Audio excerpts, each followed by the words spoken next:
নমস্কার বন্ধুরা, এই মুহূর্তের বড় আপডেট, তোমাদের অন্নপূর্ণা যোজনার এই ফর্ম কিন্তু তোমাদের বেরিয়ে গেছে। তোমরা কিন্তু এই ফর্মটি অফিসিয়াল ওয়েবসাইট থেকে ডাউনলোড করে নিতে পারবে। আচ্ছা, এই ভিডিওতে আমি তোমাদের দেখিয়ে দিচ্ছি যে তোমরা এই ফর্মটা কীভাবে ফিল আপ করবে। ফর্মটা একটু বড় আছে, তাহলে তোমরা মন দিয়ে দেখো কীভাবে ফিল আপ করবে। এটা দেখে নিলে আর তোমাদের অন্য কোনো ভিডিওতে যেতে হবে না। তো একটা স্টেপ বাই স্টেপ আমি দেখিয়ে দিচ্ছি, একদম দেখে নাও। আচ্ছা, প্রথমে কি বলেছে, প্রতিটি বিভাগে টিক বা চেক বক্সের বিকল্প বা নির্দেশাবলী রয়েছে। প্রতিটি চেকবক্স ও ক্ষেত্র পরিষ্কারভাবে চিহ্নিত করা হয়েছে। আবেদনকারী এবং যাচাইকারী কর্মকর্তাদের জন্য প্রয়োজনীয় নির্দেশাবলী প্রদান করা হয়েছে। আচ্ছা, প্রথমে কি বলছে, পারিবারিক পরিচয় তোমাদের এখানে দিয়েছে। আচ্ছা, পরিবারের প্রধানের নাম, এখানে তোমাদের পরিবারের যে হেড তার নাম দিতে হবে, ঠিক আছে। সেটা কিন্তু আধার কার্ড অনুযায়ী, আমি কিন্তু আগের থেকেই ভিডিওতে বলেছিলাম যে আধার কার্ড অনুযায়ী তোমাদের দিতে হবে। আচ্ছা, তার জন্ম তারিখ দিতে হবে পরিবারের হেডের। কীভাবে জন্ম তারিখটা দেবে, দিন প্রথমে লিখবে দিন, তারপরে মাস, তারপরে বছর। 3 নম্বরে কি বলছে, পরিবারের প্রধানের মানে লিঙ্গ কী, মানে যদি সে পুরুষ হয় তাহলে পুরুষে দাগ দেবে, যদি মহিলা হয় তাহলে মহিলাতে, আর যদি অন্যান্য হয় তাহলে অন্যান্যতে। আচ্ছা, 4 নম্বর কি বলছে, পরিবারের প্রধানের আধার নম্বর, তোমাদের এখানে পরিবারের প্রধানের আধার নম্বর দিয়ে দিতে হবে। আচ্ছা, 5 নম্বর তোমাদের কি বলছে, ডিজিটাল রেশন কার্ডের পারিবারিক আইডি। তো তোমাদের যে ডিজিটাল রেশন কার্ডে আছে মানে বাড়ির প্রধানের, তার রেশন আইডিটি কিন্তু এখানে দিয়ে দিতে হবে। আচ্ছা, তোমাদের পরিবারের মোট কয়জন সদস্য সংখ্যা আছে সেটা কিন্তু তোমাদের এখানে বসাতে হবে, ঠিক আছে, শুধুমাত্র সংখ্যায় বসালেই হবে। আচ্ছা, ঠিকানা, তোমাদের যে পার্মানেন্ট অ্যাড্রেস সেটা কিন্তু তোমাদের এখানে দিয়ে দিতে হবে, স্থায়ী ঠিকানা, এই যে এখানে বলে দিয়েছে স্থায়ী ঠিকানা। নেক্সট কি বলছে, 8 নম্বরে যোগাযোগ নম্বর। আচ্ছা, যোগাযোগ নম্বর বলতে তোমরা কোনটা দেবে, যোগাযোগ নম্বর বলতে তোমরা বিশেষত পরিবারের প্রধানের আধার নম্বরের সাথে যে মোবাইল নম্বরটা লিঙ্ক করা আছে সেটা কিন্তু তোমরা এখানে যোগাযোগ নম্বর হিসেবে বসিয়ে দেবে, ঠিক আছে। আচ্ছা, 9 নম্বরে আমাদের কি বলছে, 9 নম্বরে বলছে নাম, জন্ম তারিখ, লিঙ্গ, পরিবার এবং প্রধানের সঙ্গে সম্পর্ক এবং আধার নম্বর নিচের জায়গায় বসাতে। আচ্ছা, এবারে আমরা দেখে নেবো যে পরিবারের প্রধানের এখানে কি বলছে, অন্নপূর্ণা যোজনার জন্য আবেদন করা হয়েছে। যদি এখানে পরিবারের প্রধান এখানে আবেদন করা হয়, যদি পরিবারের প্রধানের জন্যই আবেদন করা হয় তাহলে এখানে টিক চিহ্ন তোমরা দেবে। আচ্ছা, নেক্সট কি বলছে, সদস্য সংখ্যা, তোমাদের পরিবারের সদস্য সংখ্যা কতজন সেই অনুযায়ী তোমরা এখানে 1 নম্বর সদস্যের নাম, তোমার জন্ম তারিখ, লিঙ্গ মানে ছেলে না মেয়ে, এবং পরিবারের প্রধানের সঙ্গে তার কি সম্পর্ক, যদি স্ত্রী হয় না ছেলে হয় না মেয়ে সেটা দিতে হবে, এবং তার আধার নম্বর দিতে হবে। এইভাবে সদস্য নম্বর 2 এক্ষেত্রে একই বসাতে হবে, ঠিক আছে, সদস্য নম্বর 2 ক্ষেত্রে যেভাবে হবে সেটা বসাতে হবে। আচ্ছা, নেক্সট আমাদের কি বলছে, আচ্ছা 10 নম্বর দেখো, 10 নম্বর কি বলছে, পরিবারের প্রধান এবং পরিবারের সকল প্রাপ্তবয়স্ক সদস্যদের ব্যাংক অ্যাকাউন্ট বসাতে হবে, ঠিক আছে। যদি আচ্ছা, এখানে বলেছে এইচওএফ মানে হচ্ছে হেড অফ দ্য ফ্যামিলি, তোমাদের এখানে ব্যাংকের নাম দিতে হবে, এখানে ব্যাংকের নামটা দিয়ে দেবে। এখানে ব্যাংকের পাসবুকে যে অ্যাকাউন্ট নাম্বার আছে সেটা কিন্তু তোমাদের এখানে বসিয়ে দিতে হবে, আর এখানে আইএফএসসি কোড দিতে হতে হবে। যতজন সদস্য সংখ্যা আছে তাদের যদি ব্যাংক অ্যাকাউন্ট খোলা থাকে সেই হিসাবে তোমাদের এখানে সদস্য নম্বর 1, সদস্য নম্বর 2 মানে যার যার আলাদা আলাদা ব্যাংক অ্যাকাউন্ট আছে সবগুলোই কিন্তু দিতে হবে, যদি না থাকে তাহলে দেওয়ার দরকার নেই। আচ্ছা, তারপরে নেক্সট তোমাদের কি বলছে, আচ্ছা 11 নম্বর কি বলছে, 11 নম্বরে বলছে এপিক ভোটার তালিকার অংশ নম্বর সমূহ। আচ্ছা, এখানে হেড অফ দ্য ফ্যামিলির এখানে এপিক নাম্বার, তোমাদের হেড অফ দ্য ফ্যামিলির এপিক নাম্বার বসিয়ে দিতে হবে, তার সঙ্গে বিধানসভা ক্ষেত্র এবং অংশ নম্বর। আচ্ছা, তোমাদের এখানে কিন্তু যে এসআইআর এর লিস্টটা বেরিয়েছিল সেটা কিন্তু তোমাদেরকে ডাউনলোড করতে হবে বা খুঁজে বার করতে হবে, সেই হিসেবে তোমাদের এখানে বিধানসভা ক্ষেত্র এবং অংশ নম্বরটা তোমরা পেয়ে যাবে, ঠিক আছে। আচ্ছা, সেই একইভাবে সদস্য সংখ্যা 1 এর ভোটার কার্ডের নম্বর, বিধানসভা ক্ষেত্রে অংশ নম্বর বসাতে হবে, আর সদস্য নম্বর 2, সদস্য নম্বর 3 এদের যদি ভোটার কার্ড থাকে তাহলে বসাবে, যদি না থাকে তাহলে বসানোর কোনো প্রয়োজন নেই। আচ্ছা, নেক্সট কি বলছে, 12 নম্বরে বিভাগে কি বলছে, মানে এখানে তোমরা যদি জেনারেল হও তাহলে তোমাদেরকে এখানে ইউআরএ বসাতে হবে। আচ্ছা, যেমন তোমরা যদি এখানে অসংরক্ষিত আর্থিকভাবে দুর্বল মানে EREWS হয় তাহলে তোমাদের এখানে রাইট চিহ্ন দেবে সেকেন্ডে। তারপরে তোমরা যদি SC ST এবং OBC হয় সেই অনুসারে তোমরা এখানে রাইট চিহ্ন বসিয়ে দেবে, ঠিক আছে। আচ্ছা, নেক্সট কি বলছে, আপনার কি ডিজিটাল রেশন কার্ড আছে? যদি ডিজিটাল রেশন কার্ড থাকে তাহলে হ্যাঁতে দাগ দেবে, আর যদি না থাকে তাহলে নাতে দাগ দিয়ে দেবে, ঠিক আছে।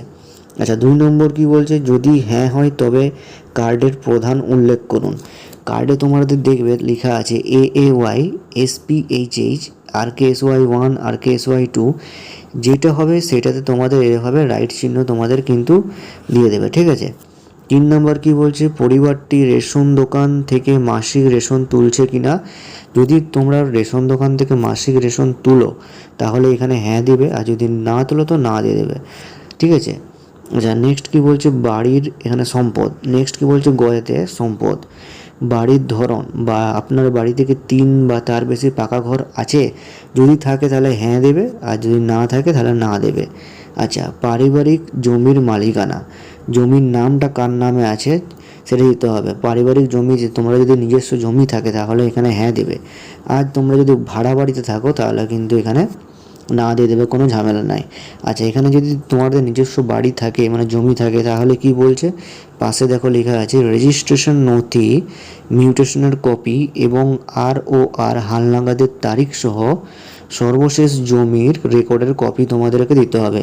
তোমাদের যে রেজিস্ট্রেশনের নথিটা সেটা কিন্তু তোমাদের 1 কপি লাগবে। আচ্ছা, নেক্সট কি বলছে, নেক্সট বলছে পরিবারের সকলের সদস্যের মোট জমির পরিমাণ।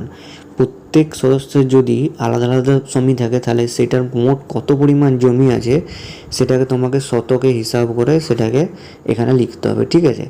আচ্ছা, 4 নম্বর কি বলছে, যানবাহন, আপনি বা আপনার পরিবারের কোনো সদস্য কি অবাণিজ্যিক মোটর চালিত 4 চাকার গাড়ি আছে। যদি 4 চাকার গাড়ি থাকে তাহলে হ্যাঁ দেবে, আর যদি না থাকে কোনো ঝামেলাই নাই। যদি হ্যাঁ হয় তবে গাড়ির সংখ্যাটা তোমাদেরকে দিতে হবে, ঠিক আছে, আর গাড়ির রেজিস্ট্রেশন নম্বর তোমাদের এখানে বসাতে হবে। গাড়ি জিপ ট্র্যাক্টর অন্তর্ভুক্ত করুন। যদি হ্যাঁ হয় তাহলে মডেল নাম্বার তোমাদেরকে এখানে লিখতে হবে। আচ্ছা, 5 নম্বরে কি বলছে, পারিবারিক সদস্যের স্বাস্থ্য বিমা যদি থাকে, যদি না থাকে তাহলে না দিয়ে দেবে, যদি হ্যাঁ থাকে তাহলে, যদি হ্যাঁ হয় তাহলে হ্যাঁতে তোমরা বসাবে। তারপরে এখানে HOF, তোমরা যদি সরকারি স্বাস্থ্য বিমা না বেসরকারি স্বাস্থ্য বিমা সেটার প্রিমিয়ারের বিবরণ কি সেটা এখানে ডিটেলস হবে বসিয়ে দেবে, ঠিক আছে। এখানে সম্পূর্ণ বাংলায় বসাবে, কোনো অসুবিধা নেই। আচ্ছা, নেক্সট আমাদের কি বলছে, নেক্সট আছে আয় বা পেশা। এই যে ঘরেতে আয় বা পেশা।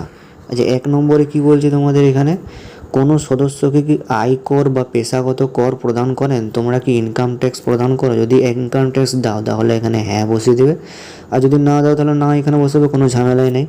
2 নম্বরে কি বলছে, পরিবারের সদস্যদের প্যান কার্ড আছে। তখন তো সবাইকার প্যান কার্ড আছে, যদি থাকে তাহলে হ্যাঁ বসাতে হবে, ঠিক আছে।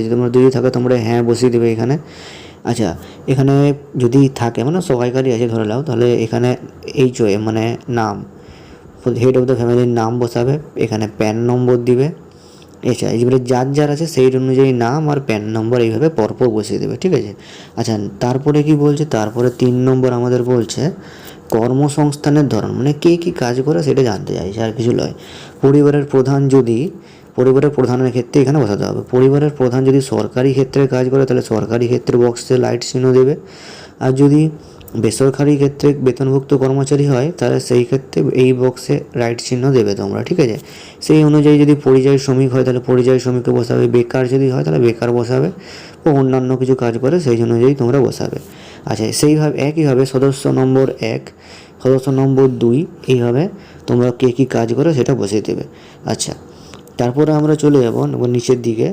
4 নম্বরে কি বলছে, 4 নম্বরে বলছে পরিবারের শিক্ষিত প্রাপ্তবয়স্ক সদস্যদের সংখ্যা এবং পরিবারের অশিক্ষিত প্রাপ্তবয়স্ক সদস্যদের সংখ্যা তোমাদের এখানে বসাতে হবে। আচ্ছা, এখানে প্রথমে দিকে দেখো শিক্ষিত প্রাপ্তবয়স্ক সদস্যের সংখ্যা, যদি দুজন হয় তাহলে দুজন, যদি একজনই থাকে তাহলে একজন, আর অশিক্ষিত প্রাপ্তবয়স্ক সদস্যের সংখ্যা তোমরা এখানে সংখ্যাগুলো বসিয়ে দেবে, ঠিক আছে। আচ্ছা, এখানে পরপর তোমাদেরকে এখানে দিয়েছে দেখো পরিবারের প্রধান যদি শিক্ষিত হয় তাহলে শিক্ষিত রাইট চিহ্ন দেবে, আর যদি অশিক্ষিত হয় তাহলে অশিক্ষিত রাইট চিহ্ন দেবে। এইভাবে সদস্য নাম্বার 1, সদস্য নাম্বার 2, সদস্য নাম্বার 3 যে যেমন আছে সেটা তোমরা বসিয়ে দেবে, ঠিক আছে। আচ্ছা, তারপরে কি বলছে, তারপরে বলছে 5 নম্বরে বলছে কোনো সদস্য কি কোনো সাংবিধানিক পদ, মন্ত্রী, সংসদ বা পৌরস্থানীয় সংস্থা এবং পঞ্চায়েতের সংস্থার প্রাক্তন বা বর্তমান কোনো পদে আছেন কিনা। যদি হয় তাহলে হ্যাঁ চিহ্নতে দাগ দেবে, আর যদি না হয় তাহলে না চিহ্নতে দাগ দেবে। যদি হ্যাঁ হয় তাহলে যে পদে রয়েছে তার সদস্য সংখ্যা তোমাদের এখানে বসাতে হবে, ঠিক আছে। আচ্ছা, 6 নম্বর আমাদের কি বলছে, 6 নম্বর বলছে কোনো সদস্য সরকারি পেনশনভোগী, তোমাদের কেউ যদি সরকারি পেনশন পায় তাহলে তা এখানে হ্যাঁ দেবে, আর যদি না পায় তাহলে না দেবে। আচ্ছা, যদি পায় সরকারি পেনশন তাহলে কিন্তু তার সদস্য নম্বর এখানে তোমাদের বসাতে হবে, ঠিক আছে। আচ্ছা, যদি এখানে পাশে কি লিখেছে দেখো, যদি হ্যাঁ হয় তাহলে পেনশনের তোমাদের স্লিপটা তোমাদের জেরক্স করে রাখতে হবে 1 কপি, ঠিক আছে। আচ্ছা, নেক্সট কি বলছে, 7 নম্বরে কোনো সদস্য কি জিএসটির অধীনে নিবন্ধিত আছেন। যদি তোমাদের জিএসটি থাকে, আচ্ছা যাদের জিএসটি আছে তারা কিন্তু জানবে যে জিএসটি নাম্বার, যদি জিএসটি থাকে তাহলে তোমরা এখানে বসা দেবে। আচ্ছা, আর যদি না থাকে কোনো ঝামেলাই নেই, ঠিক আছে। আর যদি থাকে তাহলে তোমাদের এখানে জিএসটি নাম্বারটা বসিয়ে দিতে হবে, ঠিক আছে। আচ্ছা, 8 নম্বরে কি বলছে, 8 নম্বরে বলছে পরিবারের মোট বার্ষিক আয়, পরিবারের মোট বার্ষিক আয় তোমাদের এখানে বসিয়ে দিতে হবে, ঠিক আছে। আচ্ছা, পরে কি চাইছে, সিএএ আবেদনের বর্তমান অবস্থা যদি থাকে, যদি পরিবারের প্রধান সিএএ এর মানে যদি আবেদন করে থাকে, যদি প্রযোজ্য হয় তাহলে প্রযোজ্য নয়, যদি হয় তাহলে প্রযোজ্য নয় দিয়ে দেবে। আর যদি আবেদন করা হয়েছে, যদি হ্যাঁ হয় তাহলে আবেদনের জায়গায় তোমরা রাইট চিহ্ন দেবে, যেটা যেমন বলে সেটা তেমন করবে। সদস্য নম্বর 1 ক্ষেত্রে, সদস্য নম্বর 2 ক্ষেত্রে পরপর যেমন বলেছে তারপর সেরকম করে দেবে, ঠিক আছে। নেক্সট আমাদের কি বলছে দেখবো, নেক্সট আমাদের বলছে অন্যান্য কিষাণ কার্ড, ক্রেডিট কার্ড, অন্যান্য Kisan credit card, Kisan credit card, RD card, ARD card, শিল্পী ক্রেডিট কার্ড, মৎস্যজীবী ক্রেডিট কার্ড, শিক্ষার্থী ক্রেডিট কার্ড ইত্যাদি। পরিবারের প্রধানের যদি যে কার্ডটি আছে তার সেই কার্ডে তোমরা নম্বর বসিয়ে দেবে, আইডি সংখ্যা বসিয়ে দেবে, এবং যে তারিখে তোমাদের কার্ডটি ইস্যু করা হয়েছিল, মানে যে তারিখের থেকে প্রথমে দেখবে তোমাদের কার্ডটা তোমাদের হাতে পেয়েছিলে সেই তারিখটা তোমাদের দেওয়া থাকবে, সেই তারিখটা তোমরা এখানে বসিয়ে দেবে। সেই অনুযায়ী সদস্য নম্বর 1, সদস্য নম্বর 2, সদস্য নম্বর 4 এইভাবে তোমরা বসিয়ে দেবে।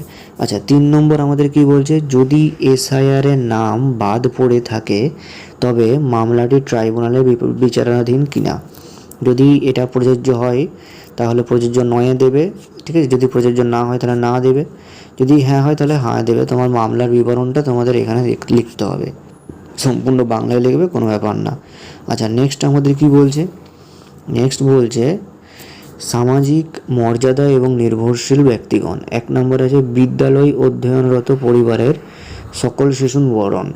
আচ্ছা, শিশু সদস্য সংখ্যা 1, শিশুর নাম তোমরা এখানে বসাবে, কোন শ্রেণীতে পড়ে সেটা বসাবে, ঠিক আছে। বিদ্যালয়ের নাম দেবে, বিদ্যালয়ে যদি তোমাদের সরকারি হয় তাহলে সরকারিতে দাগ দেবে, যদি বেসরকারি হয় সেখানে বেসরকারি, যদি মাদ্রাসায় পড়েছে তাহলে মাদ্রাসায় দাগ দেবে, এই অনুযায়ী তোমরা দাগ দিয়ে দেবে। এইভাবে প্রত্যেকটা কতজন সদস্য তোমাদের রয়েছে সেটা কিন্তু সেই হিসাবে তোমাদের দাগ দিয়ে দিতে হবে, ঠিক আছে। আচ্ছা, তারপরে আমাদের কি বলছে, তারপরে বলছে শিশুদের টিকাকরণের বর্তমান অবস্থা। শিশুর কয়টি শিশু আছে সেই হিসাবে তোমাদের যদি টিকাকরণ হয়ে থাকে তাহলে হ্যাঁ দেবে, আর যদি না হয়ে থাকে না দেবে, ঠিক আছে। এইভাবে শুধু সদস্য নম্বর 2, সদস্য নম্বর 3, সদস্য নম্বর 4 যদি থাকে সেই হিসাবে তোমরা বসিয়ে দেবে। নেক্সট তোমাদের কি বলছে, সরকারি প্রকল্পের আওতায় সুবিধা। 1 নম্বরে কি বলছে, আপনি কি কোনো সরকারি প্রকল্পের সুবিধা ডিবিটি এর মাধ্যমে পাচ্ছেন। যদি পরিবারের প্রধান পেয়ে থাকে তাহলে হ্যাঁ দেবে, যদি পরিবারের প্রধান পেয়ে থাকে তাহলে হ্যাঁ, আর যদি না থাকে তাহলে না। আচ্ছা, পাশে কি লিখেছে দেখো, যদি হ্যাঁ হয় তবে প্রকল্পের নামটা উল্লেখ করুন, ঠিক আছে। যে প্রকল্পে তোমরা টাকা পাচ্ছ যদি হ্যাঁ হয় সেই প্রকল্পের নামটা তোমরা এখানে লিখে দেবে। আচ্ছা, কটা প্রকল্প পাচ্ছ, যদি 1-এর অধিক পাই সেই প্রকল্পগুলো তোমরা এখানে লিখে দেবে, ঠিক আছে। আচ্ছা, সেই হিসাবে তোমরা লিখবে। এখানে কতজন বাড়ির সদস্য আছে সেই হিসেবে কোন সদস্য কত কি পাচ্ছে সেটা কিন্তু তোমরা এখানে লিখে দিতে হবে, ঠিক আছে। এর পরপর দিয়ে দেওয়া আছে। তারপরে নেক্সট কি বলছে, নেক্সট আমাদের বলছে লাস্টের দিকে, এটা ফর্মের লাস্ট পেজ, লাস্টের দিকে আমাদের বলছে এখানে ডিক্লারেশন ফর্ম যেটা বলে আর কি, সেটা এখানে দিয়েছে। এখানে কি বলছে, আমি এই মর্মে ঘোষণা করছি যে ওপরে প্রদত্ত তথ্য আমার জ্ঞান এবং বিশ্বাস অনুযায়ী সত্য এবং প্রযোজ্য ক্ষেত্রে আমি সকল সহায়ক নথি প্রদান করছি এবং ওপরে উল্লেখিত কোনো মানদণ্ড বাদ দিইনি। আমি অবগত যে আমার প্রদত্ত কোনো তথ্য মিথ্যা প্রমাণিত হলে আমার সামাজিক সুরক্ষা সংক্রান্ত সুবিধাসমূহ বন্ধ হয়ে যেতে পারে। যদি তোমরা এটার সঙ্গে সম্পর্কে মানে এটা যেটা লেখা আছে সেইটাকে মেনে চলো, তাহলে তোমরা এখানে রাইট চিহ্ন দিয়ে দেবে এই ঘরটাতে এবং নিজের সিগনেচার তোমরা দিয়ে দেবে, ঠিক আছে। সিগনেচার করলে সিগনেচার, যদি টিপসই দিতে চাও তাহলে তোমাদের এখানে টিপসই একটা দিয়ে দেবে। আচ্ছা, নেক্সট তোমাদের কি বলেছে, শুধুমাত্র সরকারি ব্যবহারকারীর জন্য। নিচের কিন্তু তোমাদের এখানে কোনো ফিল আপ করতে হবে না, এখানে কিন্তু অফিসিয়ালি ভাবে ফিল আপ করা হবে, ঠিক আছে। আচ্ছা, তোমরা এই ফর্মটা ফিল আপ করার সময় যদি কোনো জায়গাটা বুঝতে না পারো তাহলে কমেন্টে তোমরা জিজ্ঞেস করতে পারো, আমি সাথে সাথে রিপ্লাই দিয়ে দেবো, ঠিক আছে। তো ভিডিওটা এই পর্যন্তই। ভিডিওটা ভালো লাগলে অবশ্যই একটা লাইক করে দেবে, ঠিক আছে, আর চ্যানেলটা সাবস্ক্রাইব করে পাশে থাকবে। ধন্যবাদ।